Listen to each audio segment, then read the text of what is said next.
si nos damos cuenta, en cuanto hay un cambio hormonal, y vamos a ver que los cambios hormonales principales que vive una mujer es en la época de la pubertad, en los embarazos y en la perimenopausia y menopausia, pues hay cosas que te están afectando a nivel cognitivo, emocional y psicológico, que obviamente vienen de esos cambios hormonales. Es decir, que cuando empieza a haber una alteración de las hormonas sexuales, tu cerebro en la transición ante volver a tener un nuevo equilibrio, hay un periodo que es muy incómodo a nivel cerebral, que es de, a mí me han cambiado aquí algo que yo ya venía haciendo y no sé qué hacer con esto.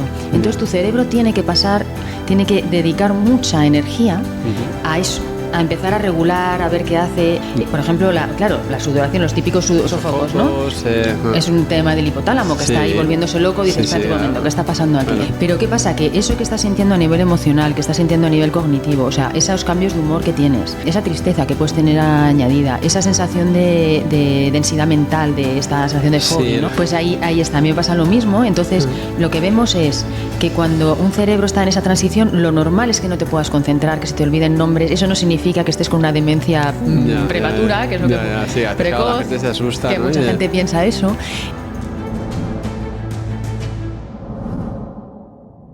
Bienvenidas, bienvenidos a todos a un nuevo capítulo de nuestro podcast. Hoy traemos una figura súper experta en un tema que es de gran relevancia para todos nosotros, que es la función de nuestro director de orquesta. ¿Quién es este? Pues el que está aquí dentro, todo nuestro sistema nervioso central.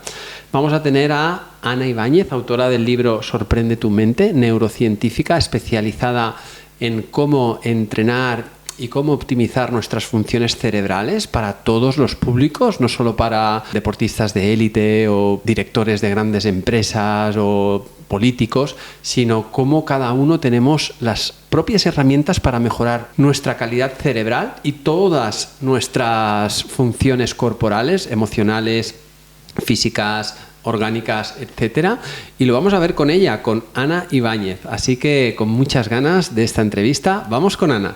Bueno, oye, Ana, ¿qué tal? Pues muy bien. Bienvenida, oye, muchas gracias por venir y sacar tiempecito tuyo para compartir aquí un rato. Muchas gracias a ti, encantada. Sí. Encantada. Tenía muchas ganas de conocerte además, porque te veo haciendo cosas muy bien hechas y pues nada. Es mutuo, ¿eh? Yo también valoro un montón tu trabajo, me encanta tu foco y dónde, ¿no? Y todo lo que estás desarrollando, aportando, ¿no? y ayudando.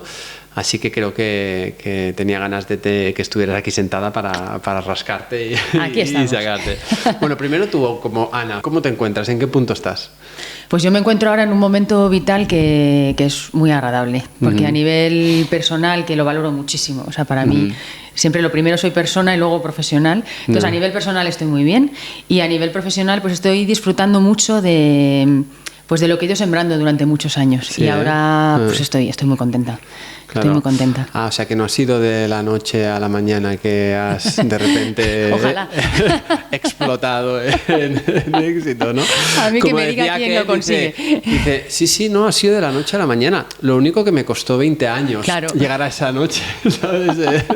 Eso es, ¿cuánto tiempo te ha costado llegar a esa noche? Sí. No, mira, para mí ha sido la neurociencia, que es mi absoluta pasión, ha sido algo muy orgánico. Y he tenido la sensación en el momento, o sea, ya hace 15 años. Esa noche tardó 15 años en llegar. Sí. Pero ha sido la sensación de ir haciéndolo como muy orgánico, con mucha calma. No he tenido ninguna prisa y esto me ha gustado mucho siempre. Siempre disfrutándolo, ¿no? Muchísimo.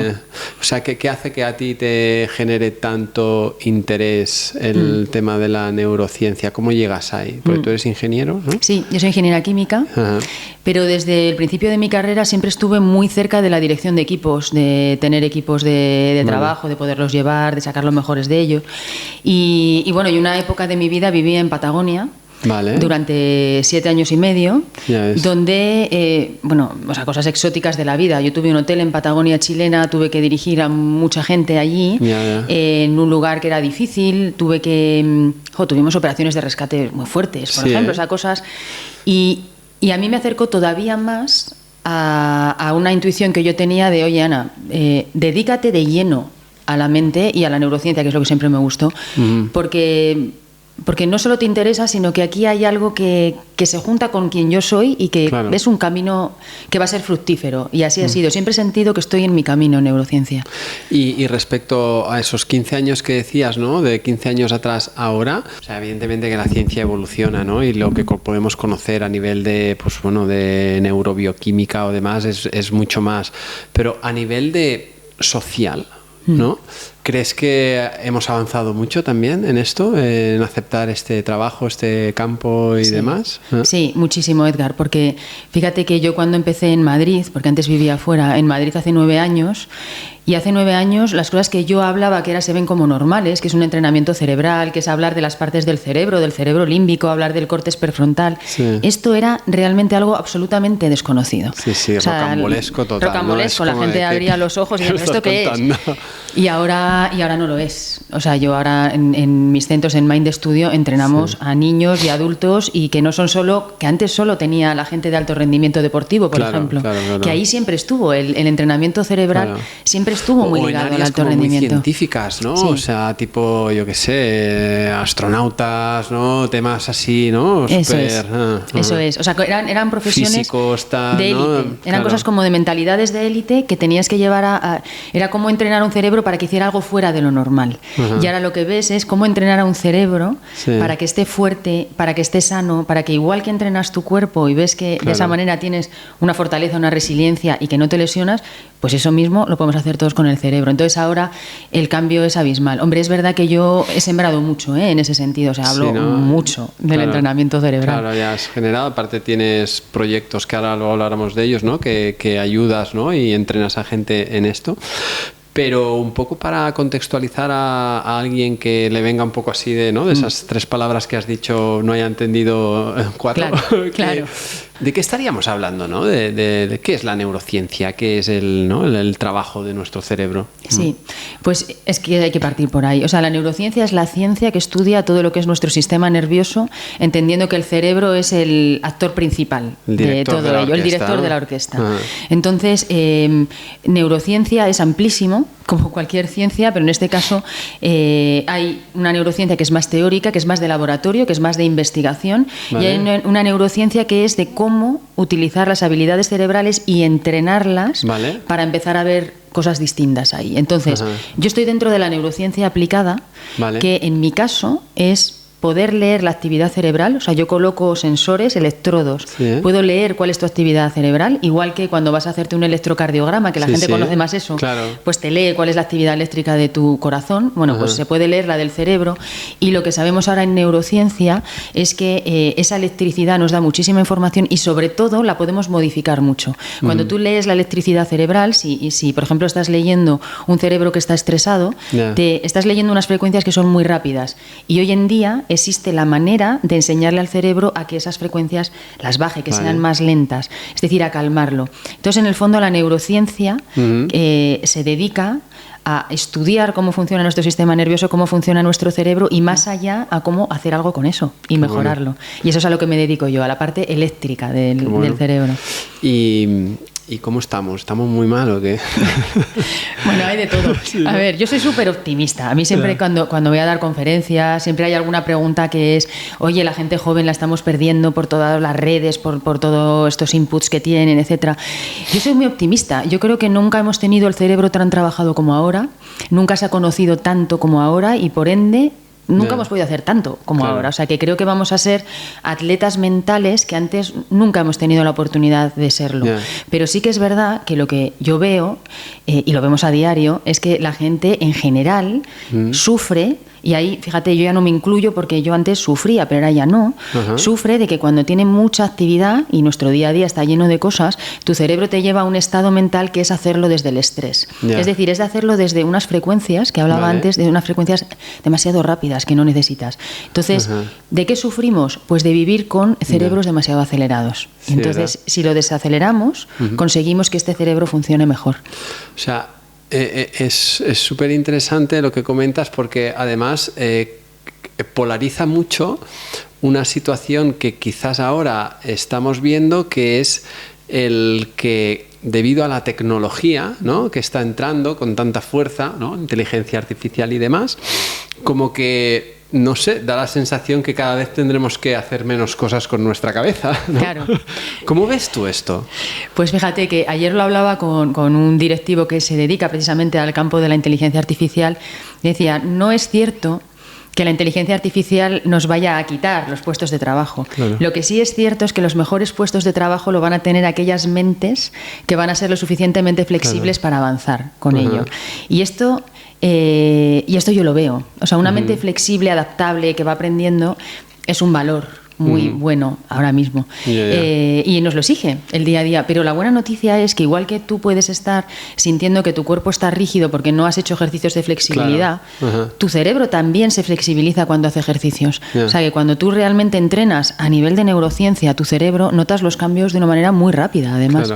Claro, luego no sé esto donde nos llevará y tal, pero lo que estamos viendo es que quizás estas sociedades donde la tecnología y el desarrollo va tan rápido en esta línea, va muy también alejado de otras sociedades del mundo más rurales, donde la información que a veces encontramos es que cuando se hacen este tipo de, que ya me dirás tú si esto, qué veracidad tiene, ¿no? Se hacen, pues oye, se ha visto que la población del mundo más feliz es la de tal, y siempre coincide que son poblaciones que viven en contacto con la naturaleza, poca tecnología, poca tal. O sea, esto desde la neurociencia tiene alguna explicación, ¿es así? Obviamente, sí, claro, las Blue Zones estas que están llamando además, ¿no? Que son donde la gente es más longeva. Sí.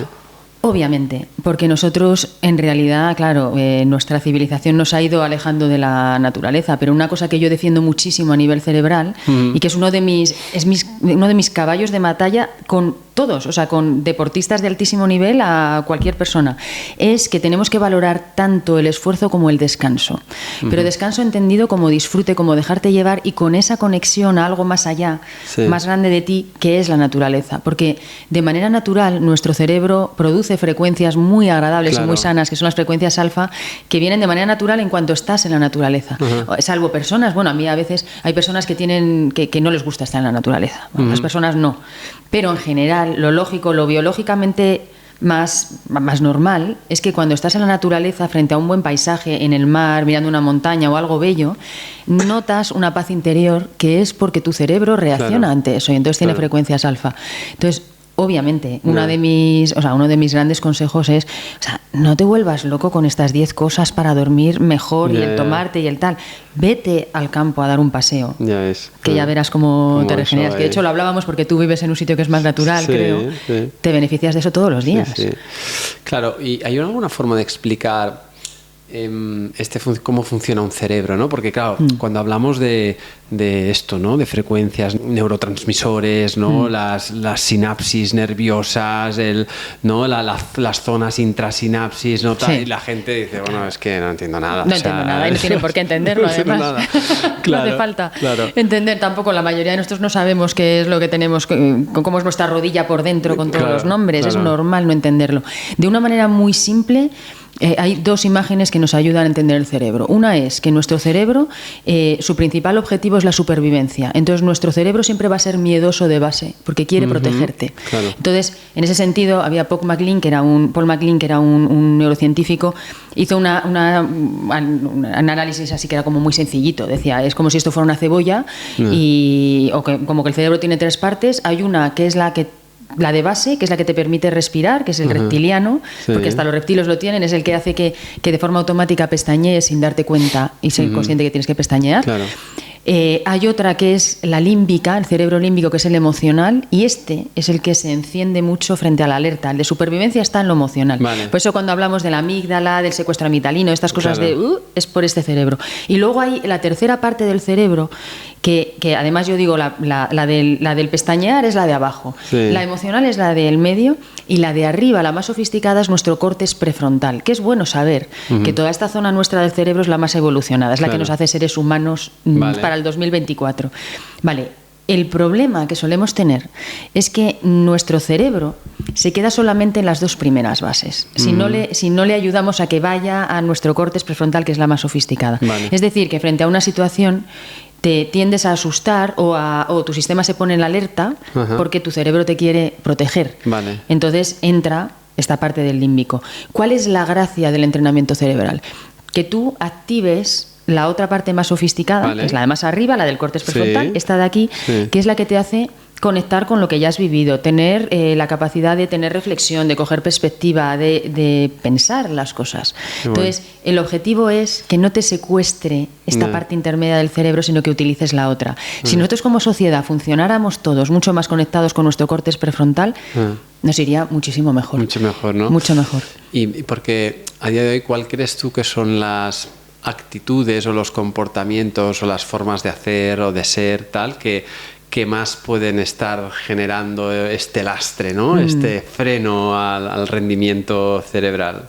Yo creo que viene de ahí, de sentir que el mundo, lo que está recibiendo por los sentidos, es un lugar de exigencia y de amenaza continua, en vez de ver que es un lugar de oportunidades. Y tiene que ver con qué área cerebral estás conectando. Si tú estás estresado en tu día a día, si no estás durmiendo bien, si no tienes buena energía, si no te estás alimentando bien. Y pasan una serie de cosas que hacen que tu cerebro se quede solo funcionando en conexiones que son más emocionales, orientadas ahí, pues obviamente el día se te hace más complicado. Entonces tú reaccionas de una manera que es también más agresiva, más a la defensiva. En cuanto ves, y además yo esto lo veo, porque, por ejemplo, en grupos de trabajo, yo cuando entreno a equipos de trabajo que trabajan juntos, el entrenamiento es individual, pero luego cuando se juntan se dan cuenta de que todos están mucho más constructivos, que escuchan al otro, que no se sienten amenazados, que pueden tener distintos puntos de vista. ¿Por qué ocurre eso? Porque estás funcionando con tu parte más sofisticada del cerebro, la que no tiene miedo, la que ve, oye, pues esto de aquí puedo estar más o menos de acuerdo, pero no es una amenaza. O ves cosas que dices, pues esto me recuerda a algo que yo ya he vivido, porque tu cerebro tiene esa capacidad de ir a buscar esto, y entonces te hace ser mucho más constructivo y creativo. Entonces, nuestra sociedad está muy lastrada y lo veo claramente porque muchas de las personas están conectados desde una parte cerebral que les hace ver el mundo mucho más agresivo, feo. Y eso es al final sufrimiento, ¿no? Absolutamente. Claro, de ahí sería, ¿no?, la estrategia del entreno para poder, ¿no?, intentar no sufrir. Evidentemente hay cosas que pasan que a lo mejor te pueden hacer sufrir, pero luego hay gente que sufre quizá de forma muy gratuita, ¿no? Totalmente. Y de hecho eso que dices a mí no me deja de impresionar, porque veo la capacidad de adaptación y de aceptación que tenemos al sufrimiento. O sea, hay mucha gente que entrenamos en el equipo que decimos, ¿cómo ha podido conformarse? Pero gente que nunca lo dirías, además, gente que le va muy bien profesionalmente, que está muy bien. Entonces, ¿cómo puede acostumbrarse a que esta manera de vivir es la normal? Es decir, que duerma mal, sostenidamente, que se encuentre con unos bajones de ánimo muy sostenidos, que viva con esta frustración o con estos pensamientos obsesivos, continuos que te invaden. Y todo eso se puede evitar, se normaliza.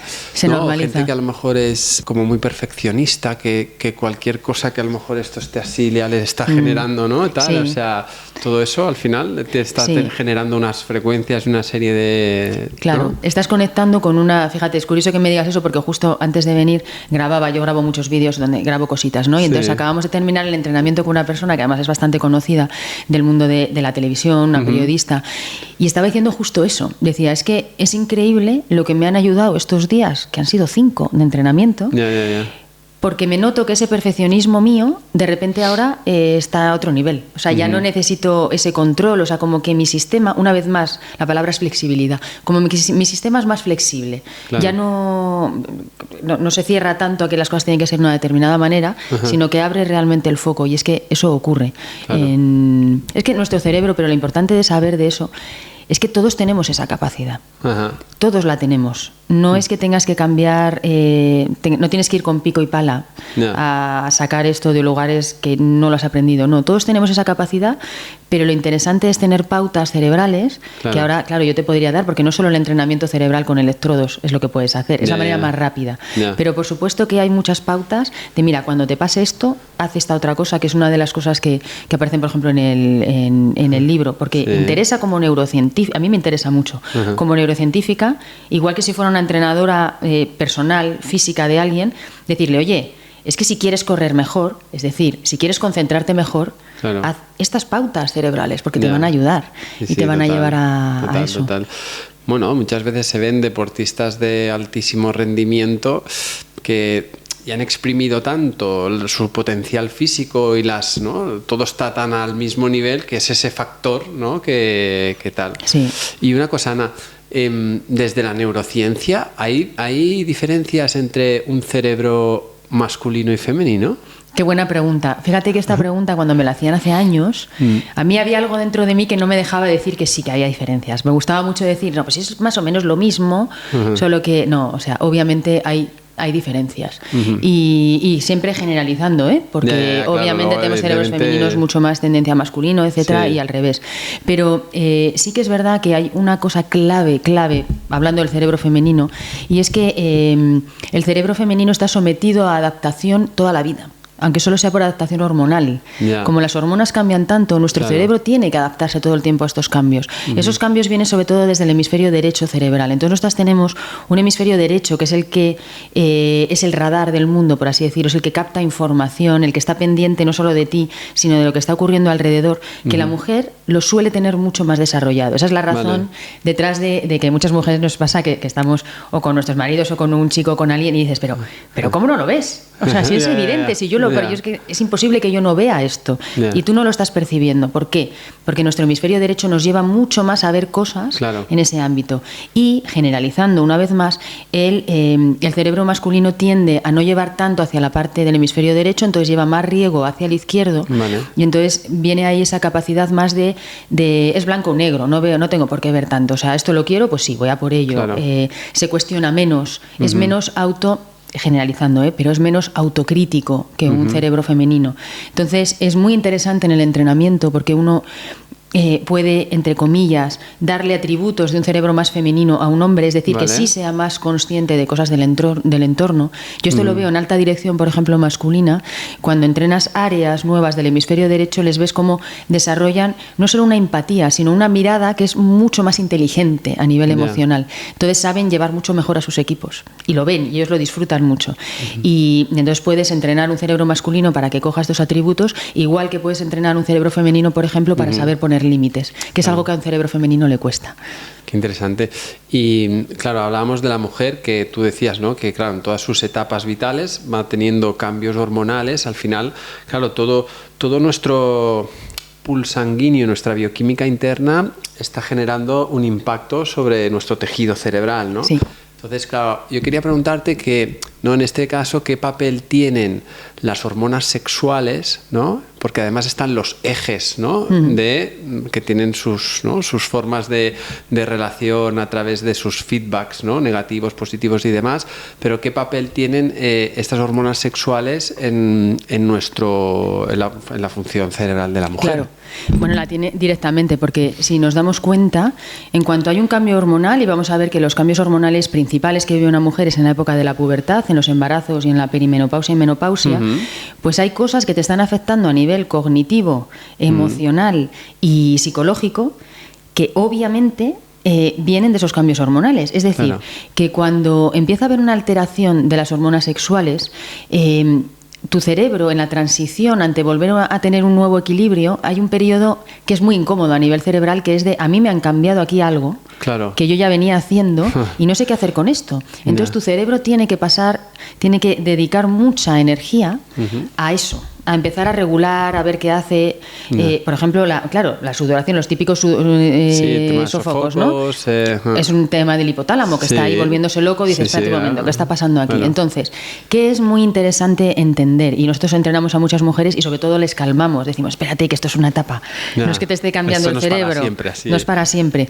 Pero ¿qué pasa? Que eso que estás sintiendo a nivel emocional, que estás sintiendo a nivel cognitivo, o sea, esos cambios de humor que tienes, esa tristeza que puedes tener añadida, esa sensación de densidad mental, de esta sensación de foggy, sí, ¿no? Lo que es el foggy, ¿no? El foggy, claro, el foggy mind que llaman, ¿no? O sea, nosotros estamos, ¿no? Mi equipo y yo trabajamos mucho en ayudar a la mujer y acompañarla en esta etapa, ¿no? Y esto, ¿no? Es que me dicen, es que me está costando concentrarme, es que no me acuerdo de las cosas, pero esto es normal. Claro. A ver, entonces estamos también ahí, ¿no? Pues ahí está, a mí me pasa lo mismo. Entonces, lo que vemos es que cuando un cerebro está en esa transición, lo normal es que no te puedas concentrar, que se te olviden nombres. Eso no significa que estés con una demencia prematura, que es lo que precoz, la gente se asusta, que ¿no? mucha gente piensa eso. Lo que hay que entender es que tu cerebro está transitando hacia algo nuevo y aquí pasan dos cosas. Lo primero, que es pasajero y que te lo puedes hacer mucho más leve cuando te entrenas. Nosotros entrenamos mucho estos síntomas y los cambios son claros y muy rápidos, porque estás como por así decirlo, estás empujando al cerebro a que llegue a un destino final antes. Yeah. Pero la otra cosa que a mí me gusta mucho hablar con las mujeres es, y sobre todo con aquellas que son profesionales y que dicen, jo, es que yo antes me acordaba de todo, o sea, esto no se me olvidaba y tal. Yo les digo, ya, pero es que ahora tu cerebro está funcionando de una manera en la que en lo que eres buenísima es que tienes una capacidad de pensar, de estrategia. No te das cuenta de que tú ves la película mucho más rápido, de que, por así decirlo, puedes adelantar por la derecha muchísimas cosas que te llegan. Y me dicen, pues sí, eso es verdad. O sea, para mí es evidente esto y lo otro. Digo, ya, es que tu cerebro te está dando eso. Entonces estás echando de menos unas cosas, pero mira qué otra cosa te está dando, porque es cierto. O sea, la mujer en estos cambios de esta edad, en la perimenopausia y en la menopausia, tiene una inteligencia, no solo emocional, sino del entorno, de saber cuáles son las soluciones, a qué hay que decir que sí o que no, de una estrategia que es increíble. Si eso se utiliza más a nivel profesional, o sea, tienes ahí una mina de oro, entonces eso anima, mucho. Hay que estudiarlo desde ahí. Y Ana, después también hay muchas mujeres de nuestra audiencia que son madres, ¿no? Sí. Y creo que en tu libro Sorprende tu mente también en algún momento hablas del cerebro del niño, ¿no? ¿no? Porque muchas veces el poder de las palabras que tienen cuando, ¿no? Muchos mensajes que le llegan a los niños desde los padres o desde sus referentes, no somos conscientes del impacto que pueden tener, ¿no? en su desarrollo. Sí, qué bonito tema ese que sacas, Edgar. Sí.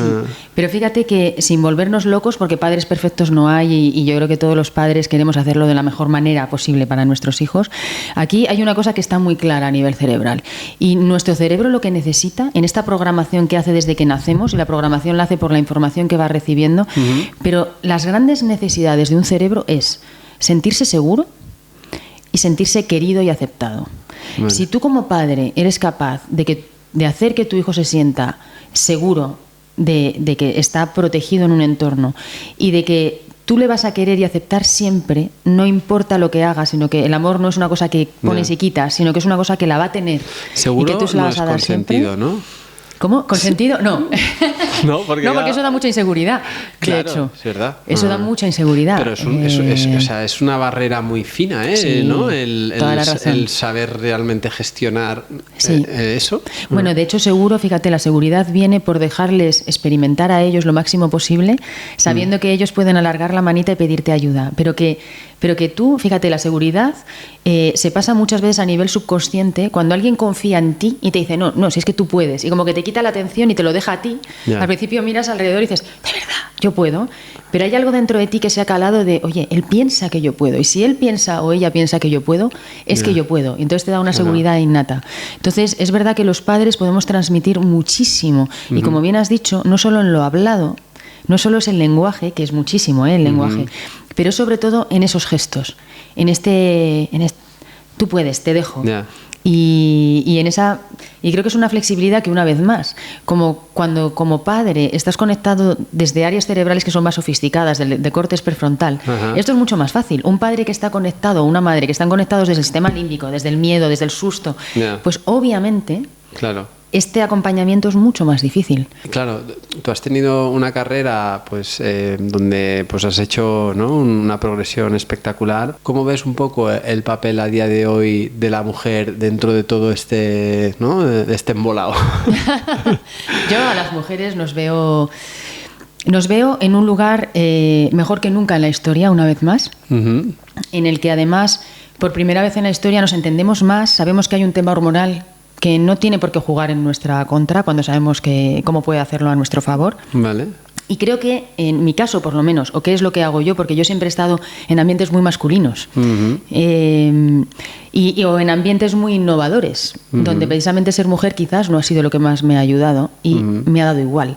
Creo que las mujeres... también pilotando, ¿no? Sí, yo soy piloto de helicóptero también. ¿No? Sí, bueno, imagínate. ¿Pilotas o no ahora? Ahora muy poco, porque en España yo cuando pilotaba en Latinoamérica y sobre todo en Chile, y entonces aquí tengo que hacer ahora un trabajo extra de volver a hacer horas de vuelo y volver a hacer todo esto. Unas horas, ¿no? Y tal. Y ahora mismo ¿De dónde sale esto de pilotar helicópteros? Pues sale Pues el deseo de probar cosas nuevas, de superar miedos, porque a mí volar me fascinaba y a la vez me daba como mucho respeto. Y entonces fue una época en la que yo vivía en Chile y es un lugar maravilloso para volar. O sea, te das cuenta que con un helicóptero llegas a sitios increíbles. Claro. Y bueno, se me presentó la oportunidad y me pareció, o sea, estoy muy contenta. Y fíjate que he aprendido mucho a nivel mental por pilotar, porque tienes que ser como muy consciente de tus estados mentales, sobre todo al principio cuando aprendes, así que eso. Y entonces, igual que para mí fue pilotar, fue enfrentarme quizás a un ambiente que no era tan cómodo. Para mí, realmente ahí no había ni una mujer. Y como tantos ámbitos en mi vida. Y creo que mi batalla, yo siempre he sentido, y a mí es lo que me ha funcionado siempre, mi batalla no es que me acepten o no me acepten. Mi batalla es seguir dando pasos dirigido hacia donde yo quiero llegar. Y lo voy demostrando, cómo me miran o me dejan de mirar o lo que me dicen o me dejan de decir, no me importa. O sea, yo sé cuál es mi objetivo. Y a mí me ha ido muy bien así. Entonces yo creo que las mujeres tenemos que hacer eso. Tenemos que mirar menos, tenemos que ir para adelante. Dale. Y por suerte, además, yo ahora entreno a mucho equipo de alta dirección de grandes empresas y estoy viendo tantas mujeres ya accediendo, por supuesto, a grandes puestos, disfrutándolo, enseñando muchísimo desde ese lugar que es... Qué bueno. Adelante, o sea, este camino ya está abierto, o sea, hay que ir a por él. Claro, necesitamos esa calidad femenina en todos los entornos, por supuesto. Sí. Oye, y aparte de todo tu trabajo a nivel mental, ¿qué más otras cosas haces para cuidarte? Buena pregunta, pues mira. ¿Te da tiempo con tanto trajín que pues llevas? Me da tiempo menos, hombre, hay cosas que, claro, me falta tiempo para cosas que haría de otra manera. Por ejemplo, pasar más tiempo con mis amigos, posiblemente, pero mira, yo lo que cuido muchísimo es la energía. O sea, yo estoy tan conectada con que somos seres energéticos y que nuestro cerebro funciona en función de la energía que tiene, funciona mejor cuanta más energía, que cuido mucho cuáles son las fuentes de alimentación de energía. Que la primera es el descanso, el sueño, y no solo es el dormir, sino el descanso que te das en el día a día. O sea, tener momentos de parón en tu día a día y descansar. O sea, de acostarte en horizontal, subir las piernas en alto y escuchar una buena música o hacer algo que realmente te desconecta. Desconecte, ¿no? O sea, el descansar es fundamental. El cómo comes, yo cuido mucho el como mucho, pero como bien. Otra fuente de energía que yo utilizo mucho es en qué entornos me muevo. O sea, soy muy consciente de qué personas o qué ambientes me dan energía y cuáles me la quitan. Estoy mucho más cerca de personas y de ambientes que me dan energía. Deporte. Yo hago deporte, hago sobre todo ahora deporte más de pesas, mucho menos de lo que he hecho en otras etapas de mi vida. Porque pero habías está ahí. estado compitiendo, ¿no? En natación, ¿no? Yo era nadadora. ¿Qué estilo? Yo era espaldista, sí, he sido espaldista y bueno, pues obviamente era otro nivel por supuesto, de deporte, llevado a otro lugar y que no necesariamente disfrutaba tanto. Ahora disfruto más de... Un entorno como más de exigencia, ¿no? Porque el deporte, ¿desde dónde te viene? ¿De pequeñita? De siempre. Sí, Bueno, imagínate, a mí el deporte de natación me viene de mi miedo al agua. Yo tenía pánico, terror al agua. Entonces, cuando todos habían aprendido a nadar, yo no había aprendido en el colegio. Me enseñó mi padre, que era la única persona en la que yo confiaba en este mundo, que no me iba a ahogar. Y de hecho, empecé a nadar espalda porque yo no quería ver el agua. O sea, ese nivel de miedo. Y nadaba tan rápido para salir de ahí que ahí es donde empezó mi afición por la natación. O sea, imagínate, empezó realmente justo de lo contrario. No de algo que me gustara, sino de algo que yo temía. Y fue como un reto que hice. Entonces, pero el deporte... es verdad que a mí ahora no me da tiempo a hacer mucho, pero no pasa nada. Es mejor hacer algo que no hacer nada. Claro. Y sobre todo darte cuenta que actividad deportiva es toda la que te pone un poco en movimiento. O sea, que a veces si no puedes ir al gimnasio o hacer algo muy serio, te parece que no, en tu casa puedes hacer un montón de cosas. Y a nivel cerebral, claro, sí que está demostrado que hay estas frecuencias alfa de la calma, te vienen en ráfagas en tu cerebro. O sea, tú tienes ráfagas de calma a nivel cerebral después de haber hecho ejercicio físico. Claro. Aunque no sea demasiado intenso. Entonces está muy bien. Oye, y la última fuente de energía que yo tengo y que a mí me viene muy bien para cuidarme es que es el propósito de lo que haces. O sea, porque que yo creo que en eso lo compartimos, porque lo estábamos hablando, que hacemos cosas que nos gustan mucho y que tienen mucho sentido para nosotros. Y creo que eso es absolutamente salud mental. Yo toda la gente que veo conectada con lo que están haciendo, que les gusta, obviamente están mejor. Antes hablabas de que te cuidas la comida, ¿no? En la PNI, que es la psiconeuroinmunoendocrinología, estudiamos mucho la relación que hay de forma integral del cuerpo, ¿no? Y estudiamos mucho el eje, el brain-gut axis, ¿no? El eje cerebro-intestino, de cómo realmente se están viendo que hay moléculas que se producen a nivel intestinal que pueden llegar a cruzar barrera hematoencefálica, ¿no? Y tener una actividad a nivel cerebral, y que, claro, ahí la alimentación tiene mucho que ver, ¿no? El estado de la microbiota y tal. Desde la neurociencia, ¿en qué punto está todo esto? ¿Cómo lo estáis estudiando? Sí. ¿Cómo lo veis? Bueno, es una de las... Nosotros, antes de entrenar a alguien o de ver su actividad cerebral, siempre preguntamos qué ocurre a nivel digestivo, porque nos habla muchísimo. O sea, cuando ya sabemos que lo digestivo está bien, para nosotros ya es un sinónimo de que hay muchas cosas que están ocurriendo bien a nivel cerebral. Y al contrario, cuando hay cosas que sabemos que a nivel digestivo no están funcionando, sabemos que hay algo, sobre todo en todo lo que tiene que ver con el estrés, que es un camino de ida y vuelta. O sea, el estrés a nivel cerebral afecta a lo digestivo y el estrés digestivo afecta a nivel cerebral. Vale. Entonces lo trabajamos de otra manera. Hay un tema ahí que es de equilibrar. O sea, realmente para que este eje funcione muy bien, tenemos que trabajar mucho en calmar unas áreas cerebrales que son las que bajan el estrés. Entonces trabajamos ahí mucho a nivel de, en este caso, de temporales y de parietales cerebrales, que es de bajar frecuencias a esos niveles, y quien está sufriendo de lo digestivo nota claramente que esto se mejora. Bueno. Pero es curioso porque yo he tenido, me cogí pues en un viaje que hice, cogí una bacteria. Yo nunca tomo antibióticos y me los tuve que tomar, no tuve otra. Entonces vi en mí misma cómo me afecta, que yo siempre digo, está bien porque de esto aprendo, son como autoensayos, ¿no? Sí, claro. Pero fíjate, yo vi claramente en mí misma cómo el haber tomado antibióticos y haber modificado mi microbiota, claramente, hacía que yo me sintiera muy diferente en todo, en mi capacidad de concentración, en mi estado de ánimo, etcétera. O sea, he visto una transición hasta volver a generar esta microbiota en la que yo me sentía claramente peor a niveles no solo digestivos, sino a niveles cognitivos y emocionales. O sea que no hay ninguna duda que hay esa conexión. Lo bueno es que es camino de ida y vuelta. Nos podemos ayudar en ambos sentidos. Come mejor, te vas a sentir mejor. Es que es curioso porque ahora decías esto y nosotros, cuando nos viene a nuestros centros o a nuestro programa una persona con problemas digestivos, le preguntamos cómo está la parte emocional. Claro. Cómo está el estrés, cómo está su situación. Claro, es que es una relación tan directa. Es absolutamente directa. Y además, lo has dicho muy bien porque es que lo ves, tú igual que yo. Es que lo emocional es la base de todo. Si tú emocionalmente... Y entendido, emocionalmente estar bien no significa que toda tu vida tenga que ir bien y que sea color de rosa, que ni tengas siquiera. Que ir riendo por la calle. Exactamente, no significa eso.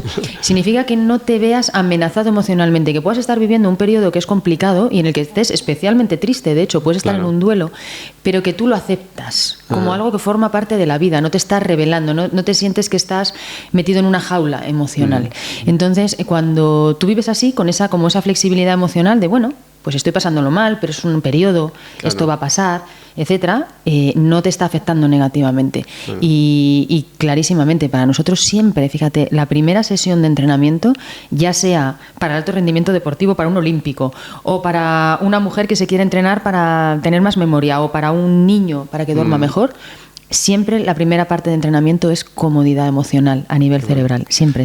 Eso te quería preguntar, ¿no? Para rascarte aquí algo de cara a la gente, ¿no? Que está escuchando y que le está viendo sentido, o sea, ¿cómo hacéis ahí? O sea, ¿cómo serían los primeros, ¿no? ladrillitos? ¿Hay algún tipo de progresión o algo para empezar un trabajo a nivel de rendimiento mental? Sí, bueno, es muy sencillo porque en el fondo es partir de la base de que todos nosotros podemos entrenarnos, que no hace falta que tengas ninguna dolencia, ni siquiera claro qué es lo que quieres mejorar, que normalmente sí ocurre, que oye, pues quieres dormir mejor o concentrarte mejor, etcétera. Pero no hace falta que tengas eso. Tú llegas a un lugar como el nuestro, como Mind Studio, y te hacemos una evaluación de síntomas. Porque nosotros sabemos qué preguntarte para saber cómo estás funcionando a nivel cerebral. Entonces, una vez que tenemos tu evaluación de síntomas y sabemos cómo estás a nivel de dormir, emocional, cómo te concentras, si tienes dolores o no, cómo es tu parte digestiva, etcétera, nosotros sabemos qué tenemos que ejercitar en tu cerebro para llegar a un estado mejor. de más equilibrio y confort. Entonces, el entrenamiento además es muy agradable de hacer como usuario, porque te colocan unos sensores, que son unos electrodos que leen tu actividad cerebral a tiempo real, y que analizando esa actividad te hacen hacer unos ejercicios a tiempo real, que tú no tienes que hacer esfuerzo, además lo haces mientras estás viendo una película de cine. O sea, tú estás conectado viendo una película de cine y en esa pantalla de la película ocurren cosas que nosotros estamos mandando a hacer para hacer ejercicio, en el que cambia de luz y de tamaño, etcétera, para que tu cerebro a tiempo real vaya mejorando esas frecuencias que nosotros estamos leyendo. Ejemplo, tú imagínate que no duermes bien. Si no duermes bien es porque tu cerebro no produce el nivel de frecuencias delta, que se llama del dormir. Nosotros leemos eso con nuestros sensores y decimos, oye, faltan frecuencias delta, vamos a hacer que ejercite esto. Entonces, mientras tú estás viendo esta película de cine, tu cerebro está ejercitando frecuencias delta y luego puedes dormir mejor. Por ejemplo, lo del dormir es muy rápido con el entrenamiento cerebral. El cerebro enseguida tiene ganas de producir frecuencias delta. Pero tú puedes estar leyendo, por ejemplo, un cerebro que esté muy estresado y dices, ay, pues tiene muchas frecuencias high beta y como está estresado por eso le cuesta concentrarse, dormir, se siente mal. Vale, entonces a tiempo real, mientras lees esas frecuencias altas, estás pasando en la pantalla un ejercicio para que el cerebro baje. Y así lo haces, es una manera de que tu cerebro vaya nivelando esos niveles de frecuencia. Interesante, habrá que probarlo, ¿eh? Sí, bueno, tienes que venir. Sí, tienes que venir. Además estamos en Barcelona ahora y te pilla cerca. No hay excusa y no, aparte que me apetece un montón. Y nada, quería también, es que estaría aquí, no sé, toda la tarde hablando contigo y rascándote, pero sí que hay una que tenía por ahí guardada, que quería saber tu opinión, porque actualmente creo que los medicamentos destinados a gestionar pues tema mental son unos de los más vendidos, ¿no?, en la escala de ventas, o sea, antidepresivos, ansiolíticos, benzodiazepinas, hipnóticos, tal. Claro, todo esto... ¿Cómo lo ves? Mira, nuestro cerebro tiene capacidad de autorregularse y de mejorar aquello que no está funcionando bien. Es como decir, quiero tener un bíceps más desarrollado y me voy a tomar algo para que se desarrolle el bíceps. Y tú sabes, oye, pues si levanto las pesas adecuadas, mi bíceps va a crecer, voy a tener fuerza. Con el cerebro ocurre lo mismo. Si tú lo ejercitas, va a generar eso. ¿Qué ocurre? Que todo lo farmacológico lo que hace es activar parte química, neuroquímica de nuestro cerebro. Entonces entra directo a cambiar la química y ahí se ven efectos. Nunca es de guante blanco. Tú cuando estás tocando algo, siempre hay unos daños y beneficios colaterales. Hay de todo. Entonces hay situaciones muchas en las que lo farmacológico es un vehículo de ayudar a la persona en un momento en el que lo está pasando muy mal, y a mí me parece fantástico. Nosotros tenemos mucha gente que está medicada y que es lógico, pero no es la única solución y en muchísimos casos no debería ser la primera solución. Parche, ¿no? Es el parche para aliviar, pero claro, ¿dónde está el trabajo de la raíz, ¿no? Claro, entonces ¿qué estamos viendo nosotros? Pues que en todo lo que tiene que ver con ansiedad y con depresión, en cuanto ejercitas a tu cerebro, tú empiezas a tener mucho más que decir sobre esto. Empiezas a tener un poder que antes no tenías, que los medicamentos no te dan, porque estás ejercitando áreas cerebrales. Entonces, bueno, mi recomendación siempre va a ser, entrena tu cerebro, porque le vas a enseñar a ese músculo y vas a poder no tener que tomar nada. Pero yo entiendo que la entrada muchas veces es tomar algo. Pues oye, Ana, bueno, para ir acabando, como sabes, nuestra audiencia es gran parte de mujer, ¿no? Sí. Y bueno, con todos estos aprendizajes y caminos que has desarrollado, no sé, ¿darías algún tipo de consejo de algo que a ti te haya servido, que pueda ayudar a la comunidad? Pues a mí es que me encanta mi cerebro de mujer, puedo decir, me encanta lo que nos da. Y entonces me gustaría quizás el mensaje es eso. Es, oye, no tengáis miedo. O sea, nuestro cerebro es el más adaptable que existe por esto hormonal que os decía. Y entonces disfrútate, sé curiosa, quita perfeccionismo, quita control. O sea, no necesitamos tener tanto perfeccionismo ni control las mujeres. Disfrútate de la cantidad de rangos y de colores que hay entre el blanco y el negro. Las mujeres vemos muchos colores intermedios. Entonces, permítete ver eso y disfruta mucho más. Sí, eso sería mi consejo. Pues oye, muchísimas gracias. Quería acabar haciéndote un regalito, que es mi último libro, donde estamos trabajando esa etapa de la mujer, donde hay cambios importantes, que también tú con algunas trabajas, que desde otras áreas pues seguro que puede dar. Oye, que sí, lo vi que lo tenías, me encanta, además me encanta. Me gusta mucho el título, muchísimas gracias. Una cosita para... Qué bonito, además en rosa, sí. Para que bueno, para agradecerte tu paso por aquí, por Muchísimas gracias por el a ti. podcast. Y... Edgar, mucho éxito por este libro. Creo que es muy, muy necesario seguir escribiendo de esto, y a mí me ayudará mucho. Cada vez abrir más un poco también, ¿no? Es como lo que hablábamos antes, el trabajo mental creo que cada vez tiene un poquito más, lo decías tú, ¿no? En 15 años hemos avanzado mucho.